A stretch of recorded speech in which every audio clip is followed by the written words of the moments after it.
اما بعد فاعوذ باللہ من الشیطان الرجیم براۃ من اللہ ورسولہ الی الذین عاہدتم من المشرکین فسیحوا فی الارض اربعۃ اشہر واعلموا انکم غیر معجز اللہ وان اللہ مخزی الکافرین صدق اللہ العظیم۔ رب اشرح لی صدری ویسر لی امری واحلل عقدۃ من لسانی یفقہوا قولی۔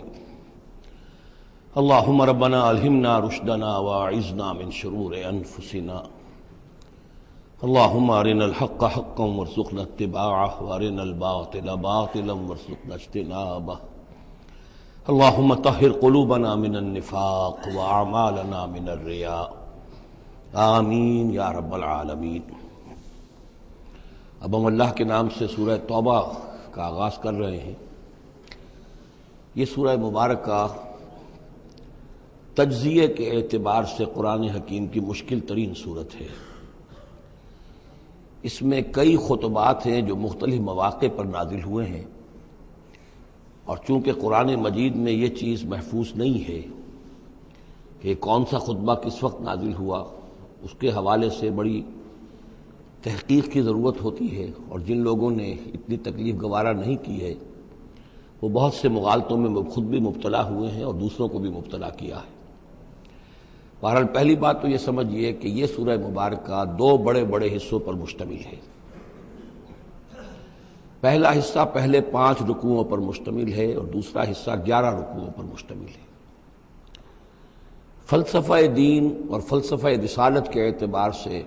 ان دونوں حصوں کے مابین فرق یہ ہے کہ نبی اکرم صلی اللہ علیہ وسلم کی بعثت ہوئی تھی، براہ راست بعثت جن میں سے آپ خود تھے، یہ بعثت خصوصی ہے، بعثت خاصہ ہے کہ جو مشرکین عرب کی طرف ہے، بنی اسماعیل کی طرف ہے۔ ایک آپ کی بعثت عمومی ہے پوری نوع انسانی کی طرف، آپ 2 بعثتوں کے ساتھ مبعوث فرمائے گئے۔ آپ کی جو بعثت خصوصی ہے الی اہل العرب، بنی اسماعیل، مشرکین عرب، چونکہ آپ انہی میں سے تھے اور انہی کی زبان میں آپ نے آخری اتمام حجت کر دیا، لہذا ان کے ضمن میں اللہ تعالیٰ کا جو قدیم قانون ہے رسولوں کے بارے میں کہ اگر کوئی قوم جس کی طرف رسول بھیجا جائے اور وہ اتمام حجت کر دے اور پھر بھی وہ قوم تسلیم نہ کرے تو اس قوم کو ہلاک کر دیا جاتا تھا، عذاب استیصال۔ تو اس قوم کے حق میں تو یہ آخری فیصلہ جو ہے اللہ تعالیٰ کا اسی قانون کے تحت نافذ ہوا۔ اس آخری فیصلے کا جو معاملہ ہے وہ ہے جو پہلے 5 رکوعوں میں آیا ہے۔ یہ حضور صلی اللہ علیہ وسلم کی بعثت خصوصی سے متعلق ہے، اہل عرب کی طرف۔ البتہ چونکہ آپ کی بعثت عمومی ہے پوری نوع انسانی کے لیے، آپ نے جزیرہ نما عرب میں دین کو غالب کر دیا، قائم کر دیا۔ بعثت خصوصی کا تو گویا کہ آخری مقصد آخری درجے میں مکمل ہو گیا، لیکن یہ بعثت عمومی کے کام کا آپ نے آغاز فرمایا ہے صلح حدیبیہ کے بعد۔ آپ نے 7 ہجری تک کوئی مبلغ، کوئی داعی کہیں باہر نہیں بھیجا، جب تک کہ جزیرہ نما عرب میں اس حد تک کامیابی نہیں ہو گئی کہ قریش نے آپ کو تسلیم کر لیا اور آپ کے ساتھ صلح کی، تو جس کو کہ اللہ تعالیٰ نے انا فتحنا لک فتحا مبینا قرار دیا ہے، اس وقت تک آپ نے اپنی پوری توجہ، آپ نے پورا وقت، اپنی ساری صلاحیتیں، اپنی قوتیں مرکوز رکھی ہیں جزیرہ نما عرب کے اندر۔ البتہ جب اس حد تک کام پورا ہو گیا سن 7 میں، سن 6 میں صلح حدیبیہ ہوئی ہے،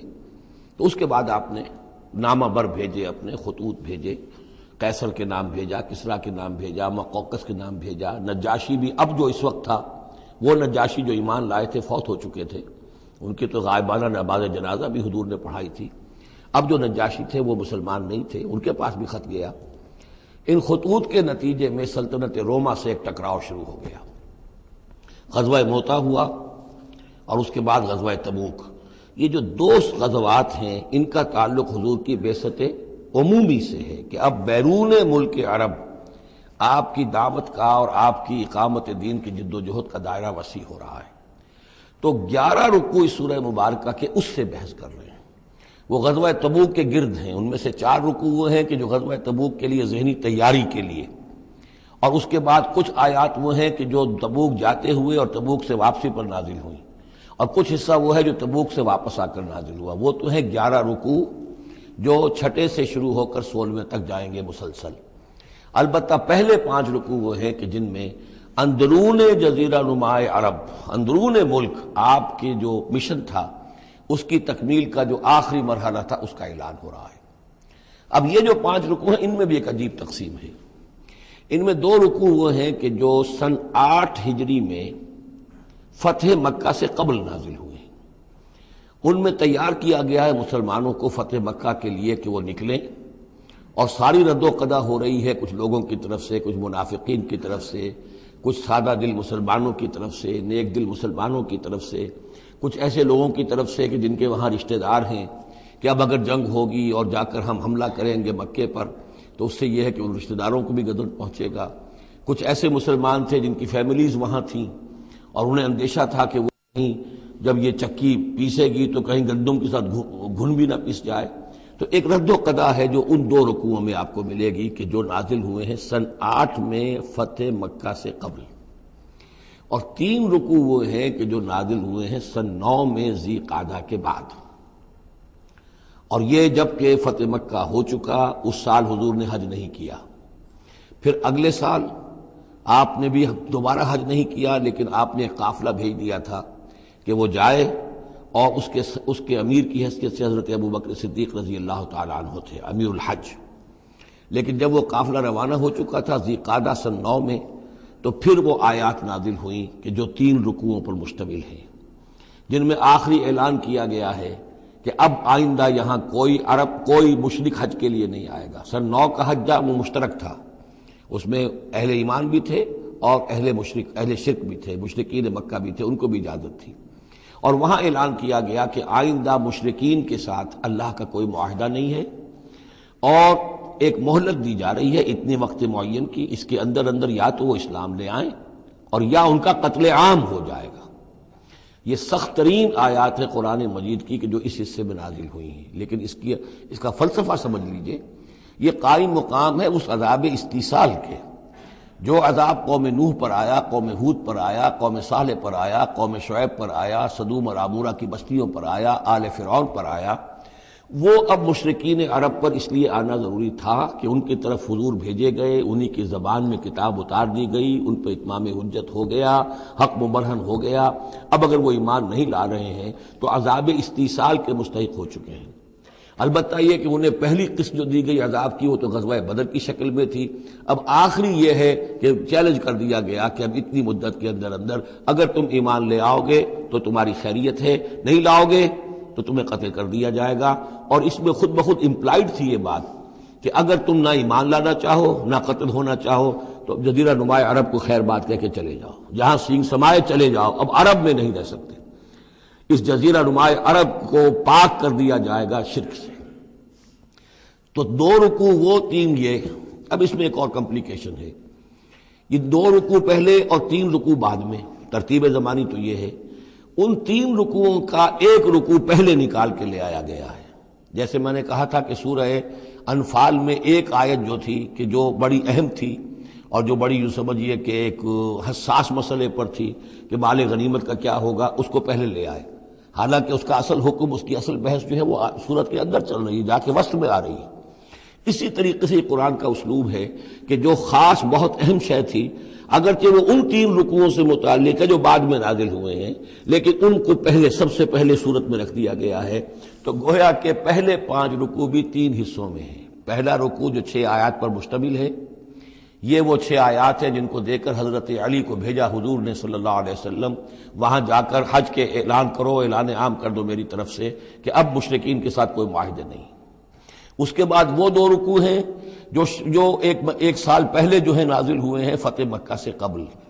پھر 2 رکوع وہی ہیں کہ جو ان 6 آیات کے تسلسل میں ہیں جو ذی قعدہ سن 9 ہجری میں نازل ہو رہے ہیں۔ تو یہ 3 حصوں میں پہلے 5 رکوع ہیں، لیکن ان 5 رکوعوں کا تعلق محمد الرسول اللہ صلی اللہ علیہ وسلم کی بعثت خصوصی کا جو تکمیلی مرحلہ ہے در حقیقت اس سے ہے۔ برات من اللہ ورسولہ، اعلان برات ہے، لا تعلقی کا اعلان ہے اللہ اور اس کے رسول کی طرف سے، الی الذین عاہدتم من المشرکین، ان لوگوں کی جانب جن سے اے مسلمانوں تم نے مشرکوں میں سے معاہدے کیے، اللہ کی طرف سے سارے معاہدے ختم۔ البتہ یہ بڑا کیٹیگوریکل سٹیٹمنٹ جو آیا ہے، اس کے بعد اس کے اندر تھوڑی تھوڑی وہ جو ہے تفصیل جب آئے گی تو اس میں رعایتیں دی گئی ہیں، لیکن اعلان ایسا ہے۔ اور اس صورت سے پہلے، یہ واحد صورت ہے قرآن مجید کی جس سے پہلے آیت بسم اللہ نہیں ہوتی،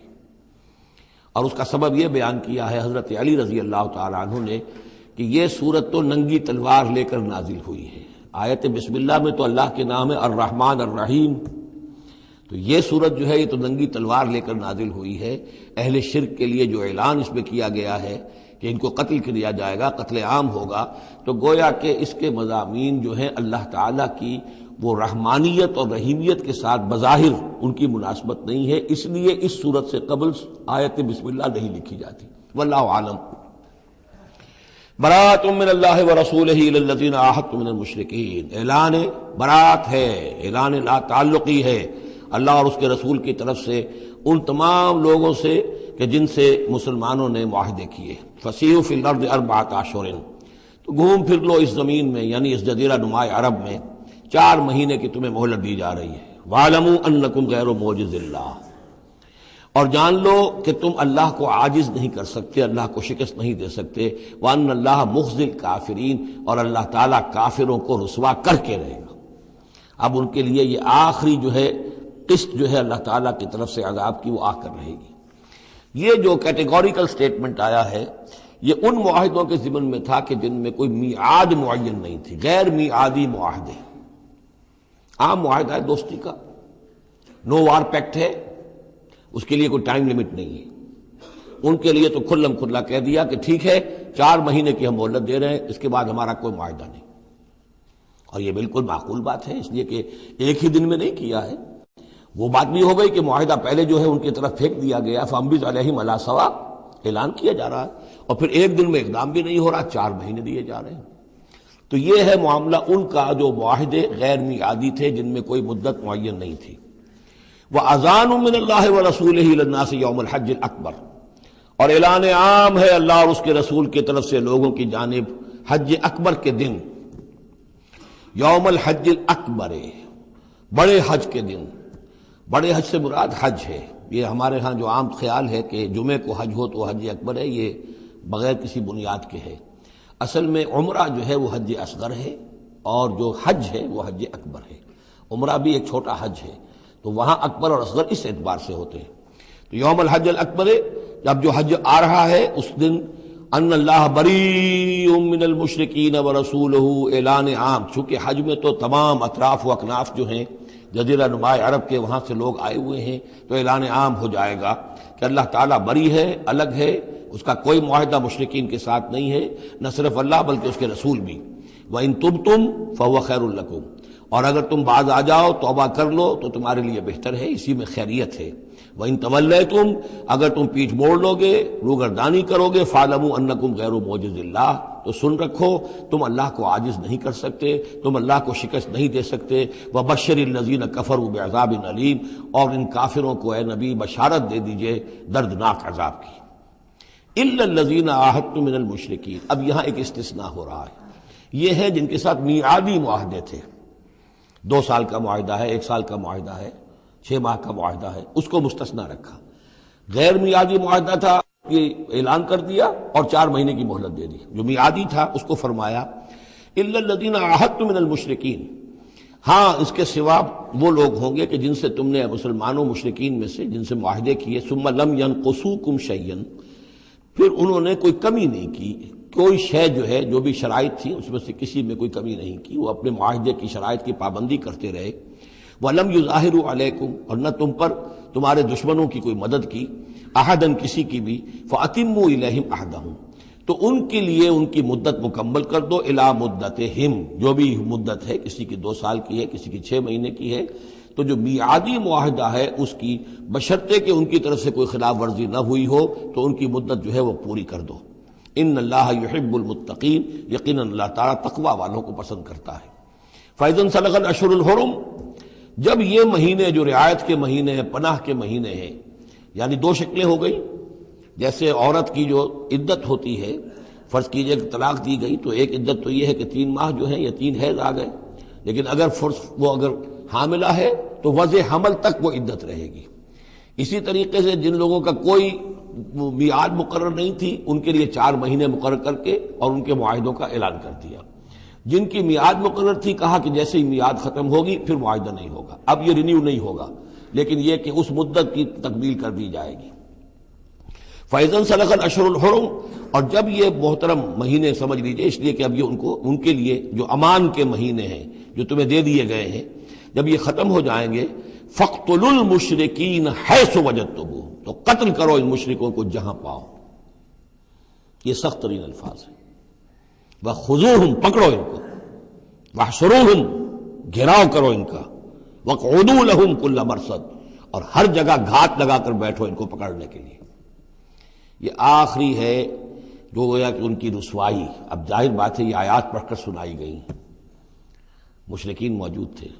اس سے بڑی رسوائی اور کیا ہوگی؟ کس انداز میں اب انہیں چیلنج کیا جا رہا ہے، یہ رسوائی، واللہ مخزی الکافرین، اللہ ان کافروں کو رسوا کر کے رہے گا۔ حضرت علی کو بھیجا گیا اس لیے کہ قافلہ روانہ ہو چکا تھا، پھر یہ آیتیں اتری ہیں 6، تو ان آیتوں کو دے کر حضور نے بھیجا کہ علی جاؤ اور میرے نمائندے کی حیثیت سے حج کے اجتماع میں تم اعلان کرو، اس لیے کہ عرب کا رواج یہ تھا کہ کسی بڑی شخصیت کی طرف سے اتنا بڑا اعلان وہ کوئی اس کا قریبی عزیز کر سکتا تھا۔ تو وہ قافلہ حج جو ہے کہیں پڑاؤ پر تھا، درمیان میں حضرت علی پہنچے، امیر تھے حضرت ابوبکر رضی اللہ تعالی عنہ۔ تو جب حضرت علی وہاں پہنچے ہیں تو پہلا سوال کیا حضرت ابوبکر نے، امیر او مامور، آپ امیر بنا کر بھیجے گئے یا مامور؟ اگر تو مجھے معذور کر کے آپ کو امیر بنا کر بھیجا ہے حضور نے تو آپ یہاں بیٹھیے، میں ادھر بیٹھوں گا، لیکن اٹ مسٹ بی نون ہو از ہو، اور اگر آپ مامور ہیں میں ہی امیر ہوں تو بھی ٹھیک ہے، لیکن معلوم ہونا چاہیے۔ یہ نظم کا معاملہ ہے دین کے اندر، جماعتی زندگی، اور مسلمانوں کا حال یہ ہو گیا کہ سب سے زیادہ غیر منظم قوم دنیا میں مسلمانوں کی۔ یہاں یہ کہ آتے ہی پہلی بات یہ ہو رہی ہے امیرون اور مامورون، بات طے ہو جانی چاہیے، آپ امیر ہو کر آئے ہیں تو میں چارج دیتا ہوں آپ کو، اور مامور ہے تو مجھے معلوم ہونا چاہیے۔ ان کا مامورون، میں مامور ہی بنا کے بھیجا گیا ہوں، امیر الحج آپ ہی ہیں، البتہ ان آیات کا اعلان میں کروں گا حضور کی طرف سے حج کے اجتماع میں، اس میں یہ اعلان ہو رہا ہے۔ فَإِذَا انسَلَخَ الْأَشْهُرُ الْحُرُمُ فَاقْتُلُوا الْمُشْرِكِينَ حَيْثُ وَجَدتُّمُوهُمْ وَخُذُوهُمْ وَاحْصُرُوهُمْ وَاقْعُدُوا لَهُمْ كُلَّ مَرْصَدٍ فَإِن تَابُوا وَأَقَامُوا الصَّلَاةَ وَآتَوُا الزَّكَاةَ، پھر اگر وہ توبہ کریں، نماز قائم کریں، زکوٰۃ ادا کریں، فَخَلُّوا سَبِيلَهُمْ، تو ان کا راستہ چھوڑ دو، کھول دو، مسلمان ہو گئے۔ ان اللہ غفور الرحیم، یقیناً اللہ غفور الرحیم ہے۔ وَإِنْ أَحَدٌ مِّنَ الْمُشْرِكِينَ اسْتَجَارَكَ، اور اگر مشرکین میں سے کوئی شخص آپ سے پناہ طلب کرے، حتیٰ یسمع کلام اللہ، اتنا بڑا ہمیں الٹیمیٹم دے دیا گیا ہے، بہت سے لوگ ہوں گے ابھی تک انہوں نے توجہ کی نہیں، سوچا ہی نہیں محمد کیا کہہ رہے ہیں، کیا دعوت ہے۔ اب یہ کہ تمام جزیرہ نما عرب کے لوگوں کو اتنا بڑا الٹیمیٹم آ گیا ہے تو وہ سنجیدگی سے سوچنے پہ مجبور ہوئے کہ یہ کیا بات ہے، کیا دعوت ہے جس کے لیے ہمیں یہ الٹیمیٹم دے دیا گیا۔ تو اگر ان میں سے کوئی آپ سے امن مانگے، امان مانگے، پناہ طلب کرے تاکہ وہ آپ کے پاس آ کر اللہ کا کلام سنے، حتیٰ یسمع کلام اللہ، یہ آیت میں نے کوٹ کی تھی تعارف قرآن میں کہ قرآن اللہ کا کلام ہے، وہ اس حوالے سے حتیٰ یسمع کلام اللہ، یہاں تک کہ وہ آپ کے پاس آئیں، اللہ کا کلام سنیں، ثم ابلغہ ما امنا، پھر انہیں ان کی امن کی جگہ پر پہنچا دیں۔ یہ نہ ہو کہ وہیں کہہ گیا اب کرو فیصلہ، اسلام قبول کرتے ہو کہ نہیں کرتے، ورنہ تمہاری گردن اڑاتے ہیں، نہیں، وہ امان لے کر آیا تھا، کلام اللہ سننا چاہتا تھا، اب فیصلہ وہ جو بھی کرے لیکن اس کو جا کر اپنے گھر اس کے امن کی جگہ تک پہنچا دو۔ ثم ابلغہ ما امنا ذالک بانہم قوم لا یعلمون، اور یہ اس لیے کہ یہ لوگ ہیں کہ جو علم نہیں رکھتے، انہیں پتہ ہی نہیں ہے، یہ ابھی تک غافل ہی رہے، انہوں نے سنجیدگی سے سوچا ہی نہیں ہے کہ یہ دعوت کیا ہے۔ یہ 6 آیات جو ہیں ان کا سلسلہ اب جڑے گا چوتھے رکوع کے ساتھ جا کر۔ اب جو دوسرا رکوع اور تیسرا رکوع آ رہے ہیں یہ ہے کہ جو سن 8 ہجری میں فتح مکہ سے قبل نازل ہوئے، اور اس میں مسلمانوں کو آمادہ کیا جا رہا ہے قریش کے خلاف جنگ کرنے کے لیے۔ اگرچہ جنگ بالفعل نہیں ہوئی لیکن کیا معلوم تھا، ممکن ہے خونریزی ہو جائے، ممکن ہے مکے کی گلیاں جو ہیں وہ خون کی ندیاں جو ہیں اس میں بہنے لگے، سارے اندیشے تھے۔ وہ تو جو ہو گیا وہ تو بعد میں معلوم ہوا کہ کیا ہوا ہے، لیکن بہرحال اس میں جو ریلیکٹنس تھی، کچھ لوگوں میں بربنائے منافقت، کچھ لوگوں میں بربنائے شرافت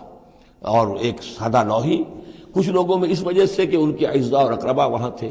اور انہیں اندیشہ یہ تھا کہ کہیں وہ گیہوں کے ساتھ وہ گھن بھی نہ پس جائے۔ کیف یکون للمشرکین عہد عند اللہ وعند رسولہ، اصل میں یوں ذہن میں رکھیے کہ جو صلح حدیبیہ ہوئی تھی اس کو خود قریش کے حلیف قبیلے نے توڑ دیا، اور اب حضور صلی اللہ علیہ وسلم سے سیرت میں آپ نے پڑھا ہی ہوگا کہ ابو سفیان جو اب سردار ہیں مکے کے، وہ آئے ہیں چل کر یہ درخواست لے کر کہ حضور اس صلح کی تجدید کر دیجئے۔ حضور نے تجدید نہیں کی، سفارشیں بھی کروائیں انہوں نے جو بھی کروا سکتے تھے، حضرت علی سے کوشش کی، اپنی بیٹی حضرت ام حبیبہ رضی اللہ تعالی عنہا وہ حضور کی زوجہ محترمہ تھیں، وہاں گئے، انہوں نے بھی مطلب یہ کہ کوئی حوصلہ نہ دیا، بلکہ وہاں تو واقعی اور ہو گیا کہ وہ گئے اپنی بیٹی کے ہاں، حضور کا بستر بچھا ہوا تھا، بیٹھنے لگے تو ام حبیبہ رضی اللہ تعالی عنہا نے فرمایا کہ ابا جان ذرا ٹھہریے، وہ ٹھٹک کر کھڑے رہ گئے تو بستر طے کر دیا، اب بیٹھ جائیے۔ اب یہ سردار قریش، انہوں نے کہا کہ یہ بستر میرے لائق نہیں تھا یا میں اس بستر کے لائق نہیں تھا۔ حضرت ام حبیبہ فرماتی ابا جان آپ اس بستر کے لائق نہیں ہیں، یہ نبی کا بستر ہے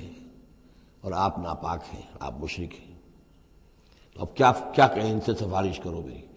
معلوم ہوا کہ وہ ساری گئے تو تھے اس لیے کہ بیٹی سے سفارش کروا دیں گے تو شاید زبان میں نہ کھل سکی ہو، پر اس وقت ہو سکتا ہے کہ بہت سے لوگوں نے یہ چیمے گوئیاں کی ہو کہ دیکھیے اچھی بات نہیں ہے، صلح اچھی بات ہوتی ہے، اب یہ قریش کا سردار آیا ہے، گڑ گڑا رہا ہے، سفارشیں کروا رہا ہے، تو صلح کر لینی چاہیے، کیوں صلح نہیں کر رہے حضور؟ اس کو پس منظر میں رکھیے، تب یہ آیتیں آپ کی سمجھ میں آئیں گی۔ کیف یکون للمشرکین عہد عند اللہ، کیسے ہو سکتا ہے مشرکین کے لیے کوئی عہد اللہ کے نزدیک، وعند رسولہ اور اس کے رسول کے نزدیک، الا الذین عاہدتم من المسجد الحرام، سوائے ان کے کہ جن کے ساتھ تم نے معاہدہ کیا تھا مسجد حرام کے پاس، صلح حدیبیہ، فما استقاموا لکم فاستقیموا لہم، تو جب تک وہ اس پر قائم رہے، سیدھے رہے تمہارے لیے، تم بھی قائم رہو، سیدھے رہو۔ ان اللہ یحب المتقین، لیکن اللہ تعالیٰ متقیوں کو پسند کرتا ہے۔ یعنی جب تک انہوں نے نہیں توڑا تھا معاہدہ، ہم نے بھی پیروی کی، ہم نے اس کی پوری جو ہے پوری پابندی کی، لیکن یہ کہ اب جب کہ ان کی طرف سے یہ توڑا جا چکا ہے تو اب کوئی دباؤ نہیں ہے، کوئی اخلاقی اصول نہیں ہے کہ لازماً معاہدے کی تجدید کی جائے، اب صورتحال کو دیکھنا ہے۔ حضور کو پورا اندازہ ہو چکا تھا کہ اب ان مشرکین میں اتنا دم نہیں ہے کہ وہ مقابلہ کر سکے، تو معاہدے کا مطلب کیا ہوتا کہ کفر اور شرک کو ایک فریش لیز آف ایگزسٹنس دے دیا جائے۔ 10 سال کے لیے اگر معاہدہ کریں، 10 سال کے لیے کفر جو ہے ڈنکا بجائے گا مصر کے اندر، فائدہ کیا ہوگا اس حرم کے اندر اور مکے کے اندر؟ تو حضور کو پورا اندازہ تھا، اس لیے آپ نے تجدید نہیں کی۔ کیف وَإِن يَظْهَرُوا عَلَيْكُمْ، کیسے جبکہ اگر وہ تم پر کہیں قابو پا لیں، غالب آ جائیں، لا يرقبوا منکم الا ولا ذمہ، تو ہرگز لحاظ نہیں کریں گے نہ تمہاری قرابت کا نہ عہد کا۔ ان کے ہاں تو نہ قرابت کے کوئی معنی ہے نہ معاہدے کے کوئی معنی ہے، معاہدہ جب بھی چاہا توڑ دیا، قرابت داری کے خلاف کیا۔ یرضونکم بافواہہم، اب وہ جو آئے ہیں صلح کی تجدید کرنے کے لیے اور چاپلوسی کر رہے ہیں، وہ چاہتے ہیں کہ تمہیں راضی کر لیں اپنے منہ سے، وتابا قلوبہم، اب بھی ان کے دل انکاری ہیں، دل اب بھی نہیں مان رہے،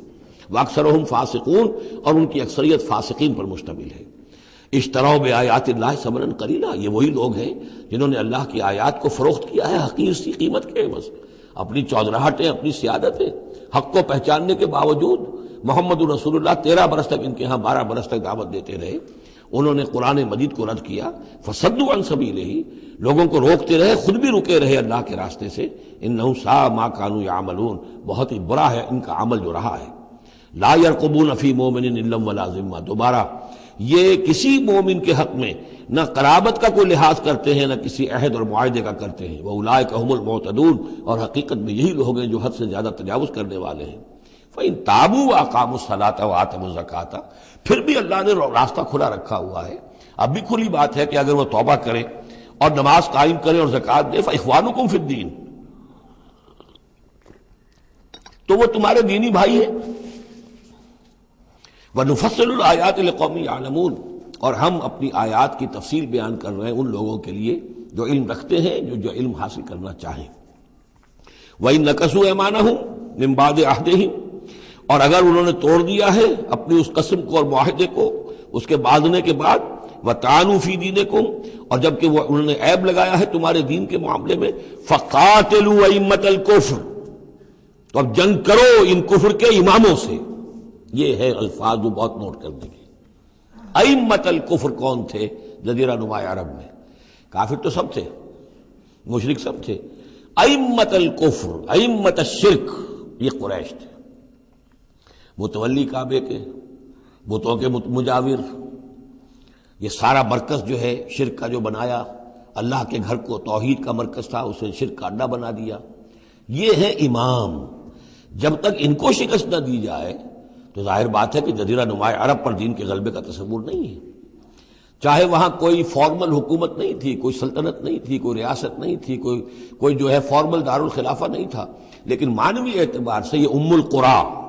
یہ مرکزی بستی ہے، یہ ہے اس پورے جزیرہ نما عرب کا صدر مقام ایک اعتبار سے۔ اور یہاں کے جو لوگ ہیں ائمۃ الکفر، ان کے ساتھ جنگ کرو۔ فقاتلوا ائمۃ الکفر، تو قتال کرو ان کفر کے اماموں سے۔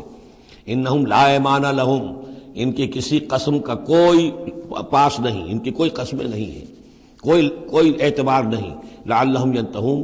شاید کہ وہ باز آ جائیں، یعنی سختی سے شاید باز آ جائیں۔ اے مسلمانوں، نرمی کے ساتھ وہ باز آنے والے نہیں ہیں۔ الا تقاتلون قوما نکثوا ایمانہم، کیا ہو گیا تمہیں؟ تم جنگ نہیں کرنا چاہتے ایسی قوم سے جنہوں نے اپنے عہد کو توڑا؟ معاہدہ انہوں نے توڑا ہے، مسلمانوں نے تو نہیں توڑا، نہ مسلمانوں کے حلیف قبیلے نے توڑا، انہوں نے وعدہ جو کیا تھا اس کو توڑا ہے۔ تو کیا ہو گیا تمہیں؟ شرافت کی وجہ سے یا بزدلی کی وجہ سے یا منافقت کی وجہ سے یا اور کسی سبب سے تم ان سے جنگ نہیں کرنا چاہتے؟ الا تقاتلون، کیا تم قتال نہیں کرنا چاہتے قوماً اس قوم سے نکثوا ایمانہم، جنہوں نے اپنی قسمیں توڑی، وہموا باخراج الرسول، یہی تو ہے کہ جنہوں نے رسول کو مکے سے نکلنے پر مجبور کیا، وہم بدؤکم اول مرہ، اور انہوں نے ہی آغاز کیا تھا۔ ظاہر بات ہے کہ کتنا مسلمانوں کو ستایا تھا مکے میں، مسلمانوں میں سے بعضوں کو شہید کیا تھا مکے میں، کتنوں کو تکلیفیں دی تھی، ٹارچر کیا تھا، پرسیکیوٹ کیا تھا، انہوں نے کیا پہلی مرتبہ۔ اتخشونہم، اب دیکھیے یہ ہے وہ سرچنگ کوسچن، اے مسلمانوں کیا ان سے ڈر رہے ہو؟ یہ کوئی بزدلی ہے جو تم پر طاری ہو گئی ہے؟ قریش کے خلاف اقدام سے گھبرا رہے ہو؟ اتخشونہم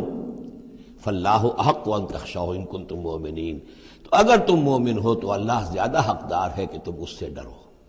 اب یہ اس کا حکم ہے، تمہیں اقدام آخری کرنا ہے۔ قاتلوہم، کرو جنگ ان سے، یعذبہم اللہ بایدیکم، اللہ تعالی عذاب دے گا انہیں تمہارے ہاتھوں، ویخزہم، اور ان کو رسوا کرے گا، وینصرکم علیہم، اور تمہاری مدد کرے گا ان کے خلاف، ویشف صدور قوم مومنین، اور اہل ایمان کے سینوں کو کی جلن کو دور کر دے گا، ٹھنڈک عطا فرمائے گا۔ یعنی اب بھی مکے میں ایسے لوگ تھے کہ جن پر ٹارچر ہو رہا تھا، وہ جو ضعیف تھے، جو نہیں کر سکتے تھے، سفر نہیں کر سکتے تھے، یا خواتین تھیں، تو ان کے اوپر جو بھی ظلم ہو رہے تھے، تو جب ان لوگوں کی اب درگت بنے گی تو ان کے بھی دلوں کو کچھ ٹھنڈک ملے گی، اور ان کو بھی کچھ نہ کچھ ان کے احساسات جو ہیں اس کے اندر کچھ سکون ہوگا۔ وَيُذْهِبْ غَيْظَ قُلُوبِهِمْ، ان کے دلوں میں جو غصہ بھرا ہوا، غم بھرا ہوا، اللہ تعالیٰ اسے نکالے گا۔ وَيَتُوبُ اللَّهُ عَلَىٰ مَن يَشَاءُ، اور اللہ توبہ نصیب کر دے گا جس کو چاہے گا توبہ کی توفیق دے دے گا۔ وَاللَّهُ عَلِيمٌ حَكِيمٌ، اور اللہ تعالیٰ علیم اور حکیم ہے۔ اب تیسری مرتبہ وہ آیت آ گئی ہے قرآن میں، ام حسبتم ان تترکوا، ام حسبتم ان تدخلوا الجنة ولما يأتكم مثل الذين خلوا من قبلكم مستهم البأساء والضراء وزلزلوا حتى يقول الرسول والذين معه متى نصر الله ألا إن نصر الله قريب۔ اسی طرح پھر یہ آیت ہے 214 سورہ بقرہ کی، 142 سورہ آل عمران کی، ام حسبتم ان تدخلوا الجنة، اب یہ تیسری مرتبہ ام حسبتم ان تترکوا، اور یہ آیت نمبر 16 ہے، 1 اور 6 کو بھی جمع کریں گے تو 7 بنے گا۔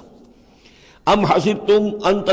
تترکوا، تم چھوڑ دیے جاؤ گے، ولما یعلم اللہ الذین جاہدوا منکم، ابھی تو اللہ نے دیکھا ہی نہیں کون ہے تم میں سے حقیقتاً جہاد کرنے والے۔ دوسری قوموں کے خلاف جہاد کرنا اور تھا، اب اپنی قوم کے خلاف جہاد کرنے کے لیے جانا، ظاہر بات ہے کہ اس کے اندر ایک اور اضافی امتحان ہے جو اللہ تمہارا لے لینا چاہتا ہے۔ وَلَمْ يَتَّخِذُوا مِن دُونِ اللَّهِ وَلَا رَسُولِهِ وَلَا الْمُؤْمِنِينَ وَلِيًّا، اور دیکھ لینا چاہتا ہے اللہ کہ کون ہے وہ لوگ کہ جو اللہ کے سوا اور اس کے رسول کے سوا اور اہل ایمان کے سوا کسی کے ساتھ دلی تعلق، دلی محبت اور دلی رازداری کا کوئی تعلق نہیں رکھتے۔ یہ رشتے جب تک کٹیں گے نہیں ایمان کی تلوار سے، اس وقت تک تمہارا خلوص جو ہے اللہ کے ساتھ اور دین کے ساتھ وہ کیسے ثابت ہوگا؟ واللہ خبیر بما تعملون، اور جو کچھ تم کر رہے ہو اللہ اسے باخبر ہے۔ ما کان للمشرکین ان یعمروا مساجد اللہ، ان مشرکوں کا تو یہ حق نہیں ہے کہ وہ آباد کریں اللہ کے گھروں کو۔ یہ مسجد ہے، اللہ کا گھر ہے، یہ بیت اللہ ہے، یہ مشرکین اس کے متولی بنے بیٹھے ہیں، ان کا کوئی حق نہیں ہے۔ یہ توحید کا مرکز ہے بیت اللہ۔ ما کان للمشرکین، نہیں ان کا یہ حق، ان یعمروا مساجد اللہ، یہ متولی بنے بیٹھے ہوئے ہیں اس کے، شاہدین علی انفسہم بالکفر، اپنے اوپر کفر کی گواہی دیتے ہوئے، یعنی اعلانیہ کافر ہیں، مشرک ہیں، اور پھر اس بیت اللہ کے متولی بنے ہوئے۔ اولئک حبطت اعمالہم، ان کے سارے اعمال حبط ہو گئے، یعنی حاجیوں کی خدمت کر دی، پانی پلا دیا، یہ کر دیا، وہ کر دیا، ان کی کوئی حیثیت اللہ کی نگاہ میں نہیں ہے۔ ان کے جو شرک ہے اور کفر ہے اس نے ان کے تمام اعمال حبط کر دیے۔ وفی النار ہم خالدون، اور آگ ہی میں وہ رہیں گے ہمیشہ ہمیشہ۔ انما یعمر مساجد اللہ من آمن باللہ والیوم الآخر، مسجدیں اللہ کی مسجدوں کو آباد کرنا تو ان کا حق ہے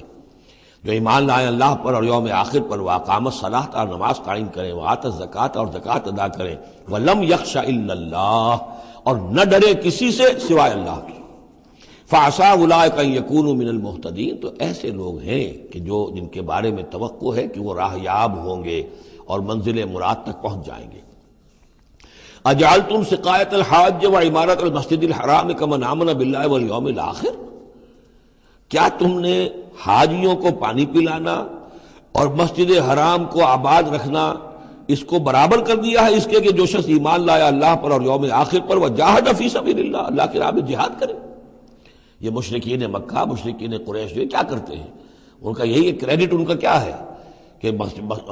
جو ہے بیت اللہ کو آباد رکھا ہوا ہے، حاجی آ رہے ہیں تو ان کی خدمت کر رہے ہیں، انہیں دودھ پانی پلا رہے ہیں، تو بس یہ تو کیا یہ چیزیں برابر ہو گئی ان کے کہ جو ایمان لائے اللہ پر اور یوم آخر پر اور جنہوں نے جہاد کیا اللہ کی راہ میں؟ لا یستوون عند اللہ، یہ دونوں برابر نہیں اللہ کے نزدیک۔ واللہ لا یہدی القوم الظالمین، اور اللہ ایسے ظالموں کو ہدایت نہیں دیتا۔ الذین آمنوا وہاجروا وجاہدوا فی سبیل اللہ باموالہم وانفسہم، وہ لوگ جو ایمان لائے، جنہوں نے ہجرت کی پھر جہاد کیا اللہ کی راہ میں اپنے مالوں سے اور اپنی جانوں سے، اعظم درجۃ من عند اللہ، ان کا بہت بلند و بالا اور بہت عظیم رتبہ ہے اللہ کے نزدیک۔ واولئک هم الفائزون، اور حقیقت میں وہی ہیں کامیاب ہونے والے۔ یبشرہم ربہم برحمت منہ ورضوان، انہیں بشارت دیتا ہے ان کا رب اپنی رحمت، خاص اپنے خزانہ فضل سے رحمت کی، ورضوان، اور رضامندی کی، وجنات لہم فیہا نعیم مقیم، اور ان باغات کی کہ جن کے اندر بہت ہمیشہ رہنے والی نعمتیں ہوں گی، خالدین فیہا ابدا، جن میں وہ رہیں گے ہمیشہ ہمیش۔ ان اللہ عندہ اجر عظیم، یقیناً اللہ تعالیٰ ہی کے پاس بہت بڑا اجر ہے۔ یا ایھا الذین آمنوا لا تتخذوا آباءکم واخوانکم، اب چونکہ کچھ مسلمانوں کو جیسا کہ میں نے عرض کیا یہ ہوگا کہ آخر وہ ہمارے باپ ہیں، وہاں پہ بھائی ہیں، اب یہ جنگ ہوگی، چلیے ابھی تک امید تھی کہ وہ لوگ شاید ایمان لے آئیں تو ہمارے ساتھ ہو جائیں، ابھی تک وہ ایمان نہیں لائے ہیں، اب اگر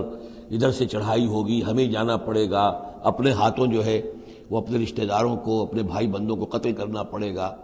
یہ چیز جو رکاوٹ بن رہی تھی، تو ذرا اب اس کے اوپر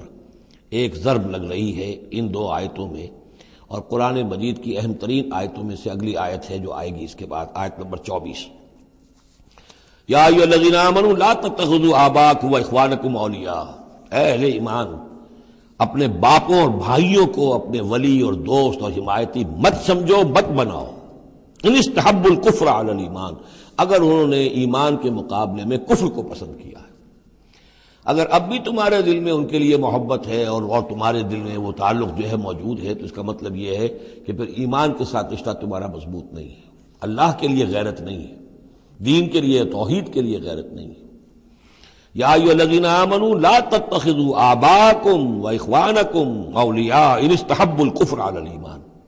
ومن یتولہم منکم، تو جو کوئی بھی ان کے ساتھ وہ ولایت کا تعلق رکھے گا، دوستی اور جو پشت پناہی کا، فَأُولَٰئِكَ هُمُ الظَّالِمُونَ، تو خود وہ بھی پھر ظالموں میں شریک ہو جائیں گے۔ اب وہ آیت آ رہی ہے، خاصی طویل آیت ہے اور یہ بہت ہی اہم آیت ہے۔ قل، اے نبی ان سے کہہ دیجئے، ان کان آباؤکم وابناؤکم واخوانکم وازواجکم وعشیرتکم واموال اقترفتموها وتجارۃ تخشون کسادها ومساکن ترضونها احب الیکم من اللہ ورسولہ وجہاد فی سبیلہ فتربصوا حتی یاتی اللہ بامرہ واللہ لا یہدی القوم الفاسقین۔ اے نبی ان سے کہہ دیجئے، اگر ہوں تمہیں تمہارے باپ اور تمہارے بیٹے اور تمہارے بھائی اور تمہاری بیویاں یا بیویوں کے لیے شوہر اور تمہاری برادری رشتہ دار، اور وہ مال جو تم نے بہت محنت سے کمائے ہیں، جمع کیے ہیں، وہ تجارت جس کے مندے کا تمہیں خطرہ رہتا ہے، ڈرتے رہتے ہو، اور وہ حویلیاں اور وہ محل جو تم نے بنائے ہیں تمہیں بہت پسند ہیں، مساکن ترضونہا، اگر یہ 8 چیزیں محبوب تر ہیں، احب الیکم، ان 8 کی محبت زیادہ ہے تمہارے دلوں میں، من اللہ و رسولہ و جہاد فی سبیلہ، اللہ کی محبت، رسول کی محبت، اللہ کی راہ میں جہاد کی محبت، اگر یہ 3 محبتیں کم ہیں، وہ زیادہ ہیں، فتربصوا، تو جاؤ انتظار کرو، دفع ہو جاؤ، فتربصوا، جاؤ انتظار کرو، حتی یاتی اللہ بامرہ، یہاں تک کہ اللہ اپنا فیصلہ سنا دے، واللہ لا یہدی القوم الفاسقین، اللہ ایسے فاسقوں کو راہیاب نہیں کرتا۔ بہت سخت آیت ہے، بہت اہم آیت ہے، بڑی کیٹیگوریکل ہے۔ ہر شخص اپنے باطن میں ایک ترازو نصب کرے، اپنے باطن میں، کسی اور کو نہ ناپیے تولیے، یہ اپنے آپ کو تولیے۔ بل الانسان علی نفسہ بصیرہ، انسان اپنے آپ سے خوب واقف ہے۔ ایک میں ڈالیے پلڑے کے اندر یہ 8 محبتیں، باپوں کی محبت، بیٹوں کی، بھائیوں کی، بیویوں کی یا شوہروں کی، اسپاؤسز کی، یا اس کے بعد رشتہ داروں کی، اور 3 شکلیں ہیں مال کی، وہ مال جو جمع کیا ہے، اور وہ تجارت جو بڑی محنت سے جمائی ہے، اس کا مندے کا اندیشہ رہتا ہے، اور وہ گھر بنائے ہیں، محل بنائے ہیں، کوٹھیاں بنائی ہیں، ولاز بنائے ہیں، بڑے ان کو سجایا ہے، ڈیکوریٹ کیا ہے۔ اگر ان 8 چیزوں کی محبت تمہارے دل میں زیادہ ہے، اللہ کی محبت، اس کے رسول کی محبت، اللہ کی راہ میں جہاد کی محبت سے، یہاں یہ تیسری چیز ہے کانکریٹ۔ پہلی 2 تو آپ کہہ سکتے ہیں میرے دل میں بڑی محبت ہے، آپ کو کیا پتہ، ٹھیک ہے بھائی، ہو سکتا ہے ٹنوں محبت ہو اللہ کی آپ کے دل میں، اور رسول کا بھی عشق ہو سکتا ہے کہ ٹنوں ہو آپ کے دل میں، لیکن تیسری محبت تو نظر آ جائے گی، اللہ کی راہ میں جہاد کی محبت کتنی ہے۔ اگر یہ 3 محبتیں ہلکی ہیں، وہ پلڑا بھاری ہے، فتربصوا حتی یاتی اللہ بامرہ، تو جاؤ انتظار کرو یہاں تک کہ اللہ اپنا فیصلہ سنا دے، اور اللہ ایسے فاسقوں کو، ایسے ناہنجاروں کو، ایسے سرکشوں کو اللہ تعالی ہدایت نہیں دیتا۔ یہ سیلف اسیسمنٹ سکیم ہے، ہر شخص خود اپنا جائزہ لے، کہاں کھڑا ہے، اس کی allocation of time, allocation of energies, اپنی صلاحیتیں کہاں لگا رہا ہے، کہاں کھپا رہا ہے، کس کام میں لگا رہا ہے۔ اسی کو پھر علامہ اقبال نے ایک شعر میں جمع کر دیا ہے، یہ مال و دولت دنیا، یہ رشتہ و پیوند، بتان وہم و گما لا الہ الا اللہ۔ مال و دولت دنیا کی 3 شکلیں، دولت جیسے بھی ہو، ایسٹس ہوں، بینک بیلنس ہو، سٹاکس ہوں، جو بھی ہو، یہ مال و دولت دنیا۔ نمبر 2 جائیداد ہے، نمبر 3 بزنس ہے یا کیریئر ہے، پروفیشن ہے، اور رشتہ و پیوند جو سب سے قریبی ہو سکتے ہیں، باپ، بیٹا، بھائی اور سپاؤس، اور جو بھی اور رشتہ دار ہیں۔ یہ مال و دولت دنیا، یہ رشتہ و پیوند، بتان وہم و گما، یہ صرف بت ہیں، ہمارے اپنے وہم کے، توہم کے، ان کی کوئی حقیقت نہیں ہے۔ بتان وہم و گما لا الہ الا اللہ۔ اگر لا الہ الا اللہ کی شمشیر سے ان بتوں کو آپ توڑ نہیں دیں گے، اور جب تک ٹھیک ہے حق ہے ان کا، بیوی کا حق ہے، اولاد کا حق ہے، ان لنفسک علیک حقا، لیکن وہ تابع رہے، ان 3 چیزوں کے تابع رہے، تب تک ٹھیک ہے۔ اور اگر ان 3 چیزوں سے وہ اوپر چلا گیا، کوئی بھی ایک بھی، تو بس وہ توحید ختم ہے، اب وہ شرک ہے۔ لقد نصرکم اللہ فی مواطن کثیرۃ ویوم حنین، اور اے مسلمانوں تمہاری اللہ نے مدد کی بہت سے مواقع پر، اور خاص طور پر یوم حنین۔ اب ظاہر بات ہے کہ یہ حصہ وہ ہے جو نازل ہو رہا ہے، جو کہ ہم کون سے رکوع میں پہنچ گئے؟ چوتھے رکوع میں پہنچ گئے. تو چوتھا اور پانچواں پھر وہ ہے جو ذی قعدہ سن 9 میں نازل ہو رہا ہے. تیسرا رکوع جہاں ختم ہوا وہ 2 رکوع ختم ہو گئے کہ جو قریش پر حملے کے ضمن میں اور مکے کی طرف اقدام کے ضمن میں جو رد و قدا ہو رہی تھی، اور وہ فتح مکہ سے پہلے نازل ہوئے سن 8 ہجری میں، رمضان سے قبل. اب یہ پھر وہی سلسلہ جڑ گیا جو 6 آیتیں ہم پہلے پڑھائے ہیں ذی قعدہ سن 9 ہجری میں جو نازل ہوئی اسی کے ساتھ. اب ظاہر بات ہے کہ اس وقت جو ہے غزوہ حنین بھی ہو چکا تھا. لقد نصرکم اللہ فی مواطن کثیرۃ، اللہ نے تمہاری مدد کی ہے مسلمانوں بہت سے مواقع پر. ویوم حنین، حنین کے دن بھی کی. اذ اعجبتکم کثرتکم، جب کہ تمہیں اپنی کثرت پر ناز ہو گیا تھا. اب یہ بھی یہ نہ سمجھیے کہ سب مسلمانوں کو ہو گیا تھا. حضور جب فتح مکہ کے وقت آئے ہیں مکے میں تو 10,000 مسلمان آپ کے ساتھ تھے. پھر اس کے بعد آپ نے جب طائف پر حملے کا فیصلہ کیا اور اس کے بعد آپ میدان میں نکلے اور حنین کی جنگ ہوئی ہے تو 12,000 کا لشکر آپ کے ساتھ تھا. 10,000 وہ تھے اور 2,000 یا تو وہ لوگ تھے جو فتح مکہ کے بعد ایمان لائے، 9 مسلم سمجھ لیجئے اسی وقت جو ایمان لائے، اور یا ابھی وہ مشرک ہی تھے لیکن چونکہ اب وہ رعایا ہو گئے مسلمانوں کی تو وہ بھی گویا کہ شریک تھے اس میں ان کے خادموں اور معاونین کی حیثیت سے. 12,000 کا یہ لشکر جب گزر رہا تھا ایک وادی سے، اور اس وادی کے دونوں طرف پہاڑیاں تھیں، تو جو تیر انداز تھے اور وہ بہت ہی نشانے والے لوگ تھے تو انہوں نے مورچے بنا رکھے تھے پہاڑیوں کے اوپر، ان کے اوپر سے تیروں کی بوچھاڑ آئی ہے. تو یہ نشیب میں ہے، وادی میں ہے، اوپر سے بیراج آ رہا ہے، اس کے نتیجے میں بھگدڑ مچ گئی. بعض روایات میں تو آتا ہے کہ حضور کے ساتھ صرف 30-40 آدمی رہ گئے. علامہ شبلی نے یہی لکھا ہے 30-40 آدمی رہ گئے. لیکن سید سلیمان ندوی نے پھر اپنے استاد سے اختلاف کرتے ہوئے اسی میں سیرت النبی میں نوٹ دیا کہ نہیں، 300-400 آدمی رہ گئے تھے. لیکن 300-400 آدمی بھی رہ جائیں 12,000 میں سے تو بھگدڑ بہت بڑی. اس وقت پھر حضور خود اپنی سواری سے اترے ہیں، علم اپنے ہاتھ میں لیا ہے، رجز آپ نے پڑھا ہے، انا النبی لا کذب انا ابن عبد المطلب،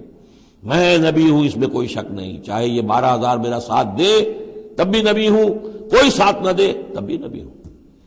اور میں عبد المطلب کا بیٹا یعنی پوتا میدان میں موجود ہوں. اس پر پھر یہ کہ آپ نے لوگوں سے کہا کہ پکارو الیہ یا عباد اللہ، الیہ یا اصحاب الشجرہ، الیہ یا اصحاب البدر، کہاں جا رہے ہو اے بدریوں، کہاں جا رہے ہو اے جو صلح حدیبیہ کے وقت جنہوں نے مجھ سے بیعت کی تھی موت کی، بیعت رضوان، کہاں جا رہے ہو؟ پھر لوگ پلٹے ہیں، پھر فتح ہو گئی. اذ اعجبتکم کثرتکم، جب کہ تمہیں اپنی کثرت پر ناز ہو گیا تھا، فلم تغن عنکم شیئا، تو وہ کثرت تمہیں کچھ نہ بچا سکی، کچھ کام نہ آ سکی تمہارے. وضاقت علیکم الارض بما رحبت، اور تم پر زمین اپنی پوری فراخی کے باوجود تنگ آ گئی، تنگ پڑ گئی، تنگ ہو گئی. ثم ولیتم مدبرین، اور پھر تم پیچھ موڑ کر بھاگے.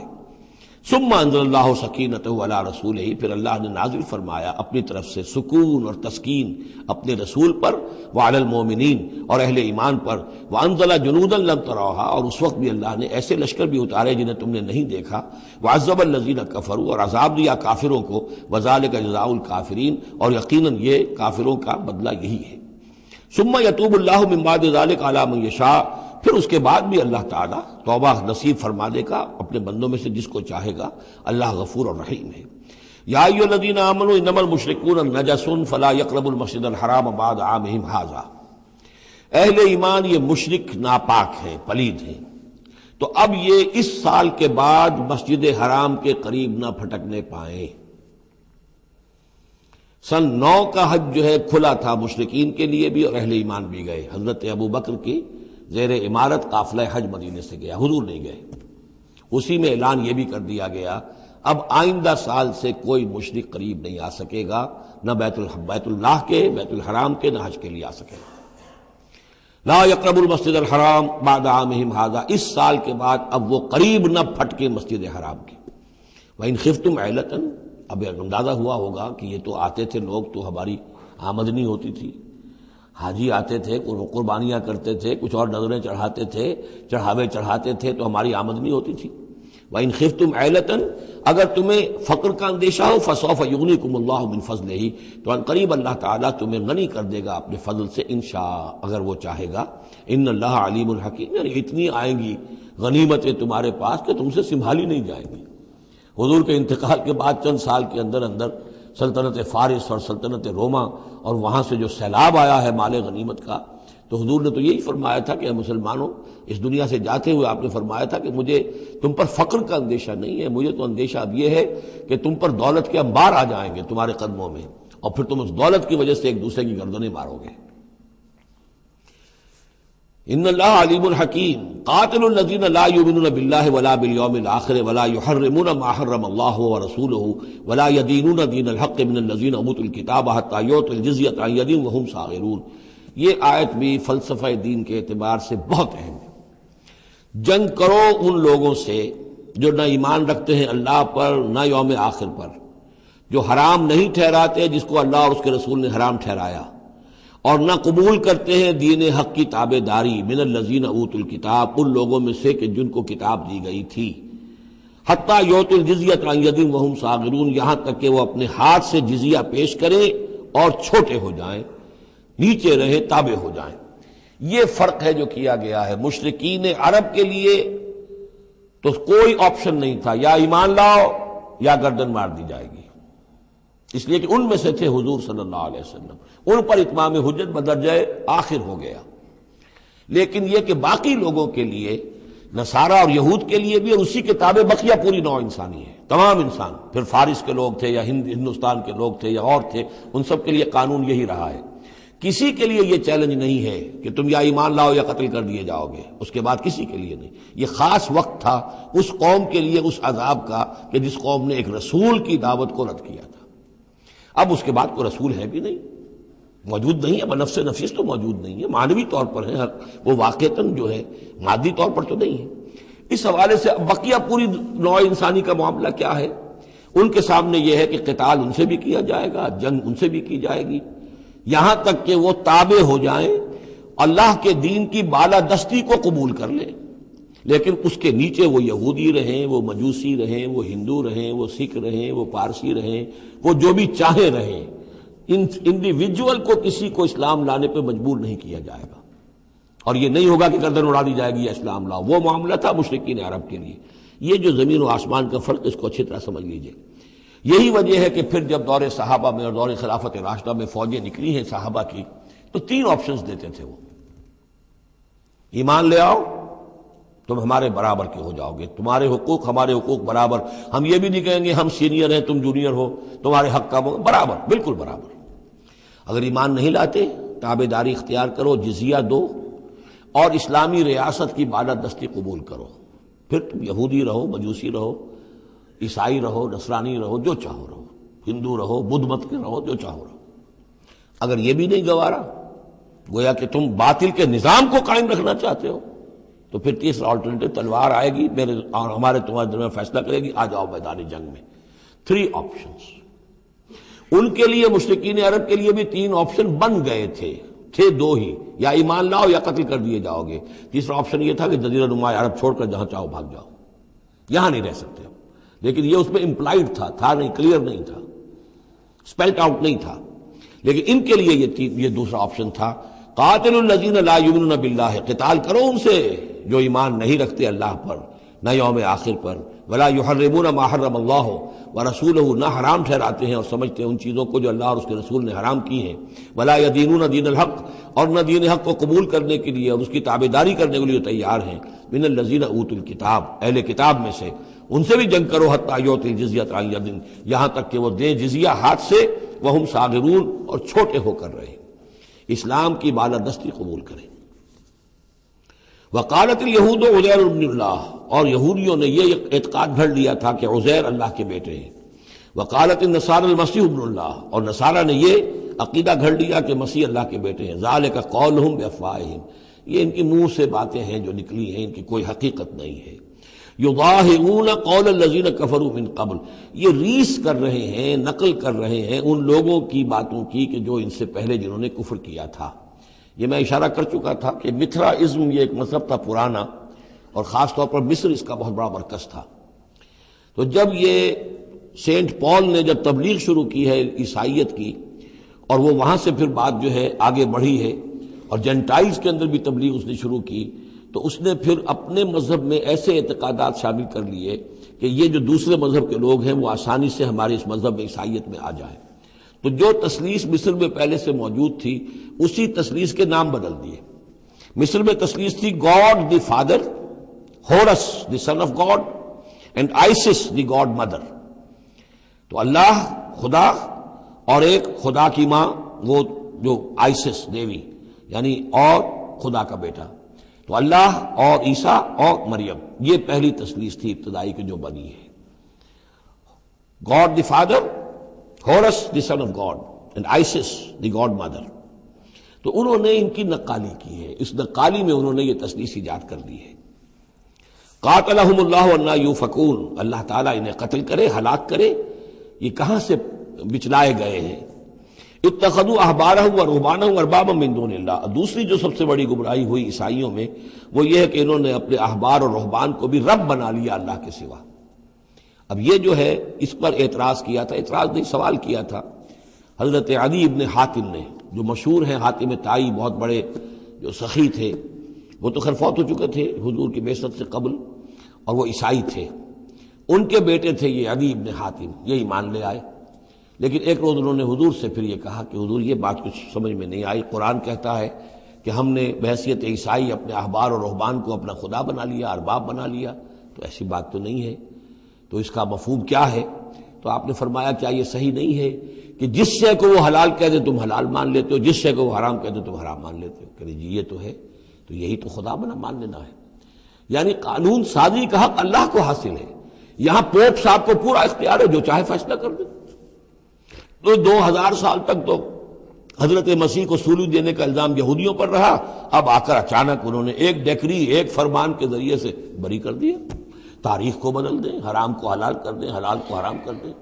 یہی ہمارے ہاں بھی ایک پوپ ہوتے ہیں، یہ جو ہمارے یہاں اسماعیلی ہیں،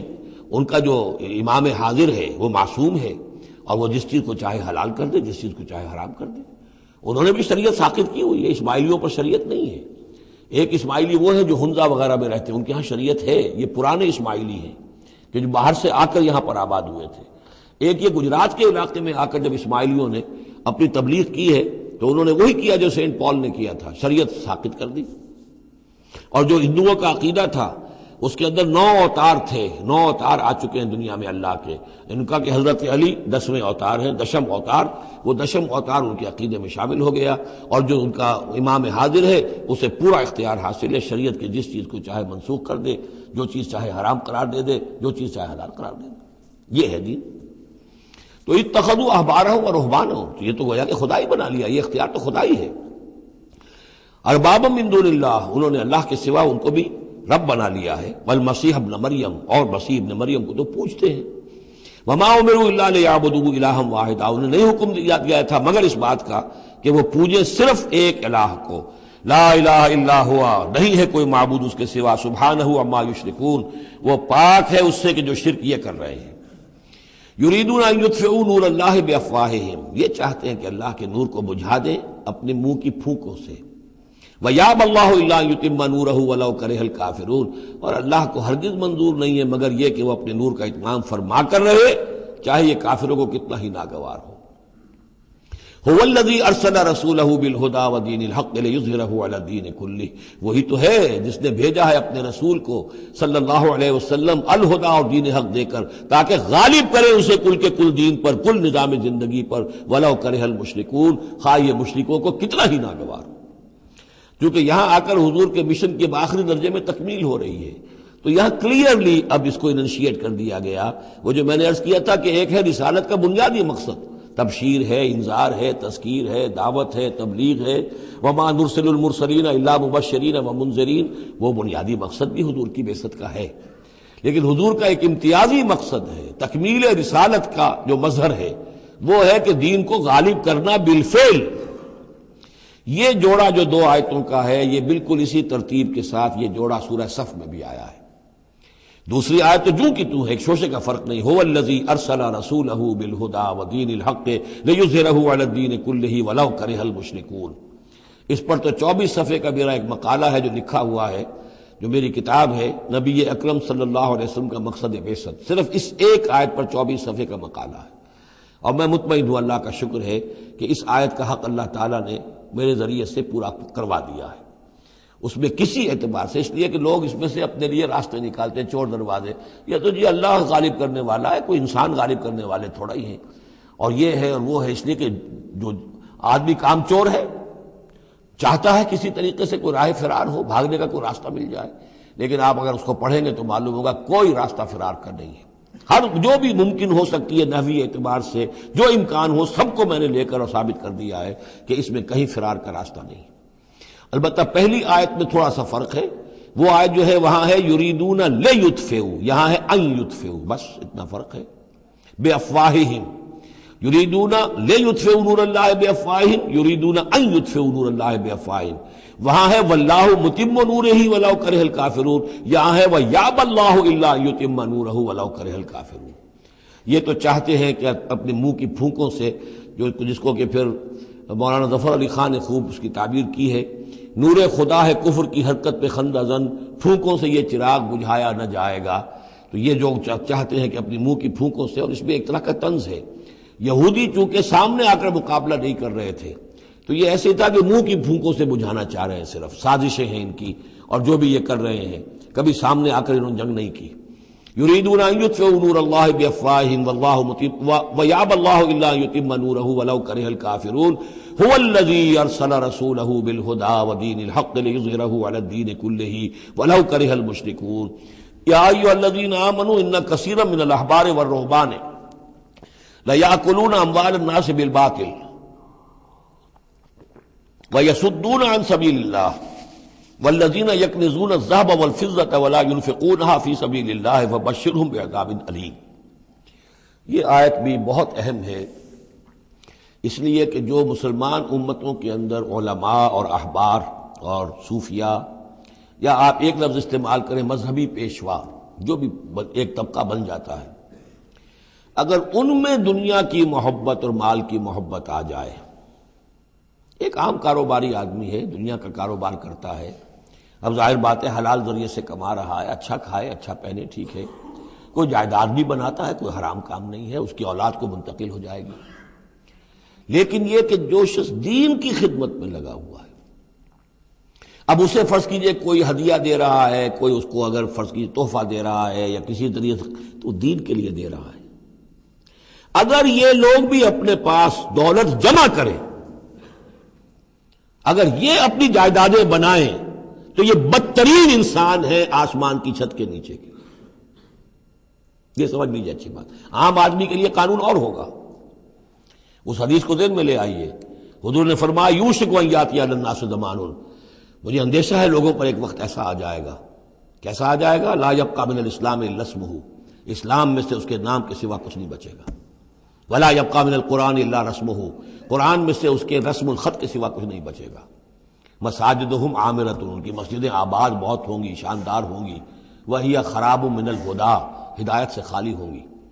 وعلماؤہم شر الناس تحت ادیم السماء، اور ان کے علماء آسمان کی چھت کے نیچے کے بدترین انسان ہوں گے، من عندہم تخرج الفتنۃ وفیہم تعود، انہی میں سے فتنہ برآمد ہوگا، انہی میں گھس جائے گا۔ تو یا ایھا الذین آمنوا، اہل ایمان، ان کثیرا من الاحبار والرہبان، یقیناً بہت سے علماء اور درویش، لیاکلون اموال الناس بالباطل، وہ لوگوں کے مال ہڑپ کرتے ہیں باطل طریقے سے، ویصدون عن سبیل اللہ، اور وہ روکتے ہیں لوگوں کو اللہ کے راستے سے، والذین، اور کوئی نئی دعوت اٹھی ہے، کوئی اللہ کا بندہ جو ہے لوگوں کو دین کی طرف بلا رہا ہے، یہ اپنی مسندیں جب خطرے میں دیکھتے ہیں تو نہیں چاہیں گے کہ ہمارے عقیدت مند جو ہے وہ کسی بھی ایسی دعوت کی طرف رخ کریں اور متوجہ ہو جائیں۔ ان کی جائیدادیں بن رہی ہیں، بڑے بڑے ایسٹس بنا رہے ہیں، جب مرتے ہیں تو چھوڑ کر جائیدادیں جاتے ہیں، ان کی اولادوں کے پھر آپس میں مقدمے ہوتے ہیں، جھگڑے ہوتے ہیں۔ فرمایا والذین یکنزون الذہب والفضة، اور وہ لوگ کہ جو دفینے بناتے ہیں، جمع کرتے ہیں اپنے پاس سونا اور چاندی، ولا ينفقونها فی سبیل اللہ، اور وہ خرچ نہیں کرتے اس کو اللہ کی راہ میں، فبشرہم بعذاب علیم، تو ان کو بشارت دے دیجیے عذاب علیم کی، دردناک عذاب کی۔ یوم یحمى علیہا فی نار جہنم، جس دن کہ ان کو تپایا جائے گا ان چیزوں کو جہنم کی آگ میں، فتکویٰ بہا جباہہم، اور اسی سونے اور چاندی کو تپا تپا کر اس سے پھر داغے جائیں گے ان کے ماتھے بھی، وجنوبہم اور ان کے پہلو بھی، وظہورہم اور ان کی پیٹھیں بھی، ھذا ما کنزتم لانفسکم یہ ہے جو تم نے کنز کیا تھا اپنے لیے، جو دولت جمع کی تھی، جو خزانے بنائے تھے، فذوقوا ما کنتم تکنزون تو اب مزہ چکھو اس کا جو تم نے کنز بنایا تھا۔ اس آیت کے بارے میں بعض باتیں اور بھی ہیں، انشاءاللہ وہ پھر اگلے نشست میں بیان کروں گا۔ بارک اللہ لی ولکم فی القرآن العظیم ونفعنی وإیاکم بالآیات والذکر الحکیم۔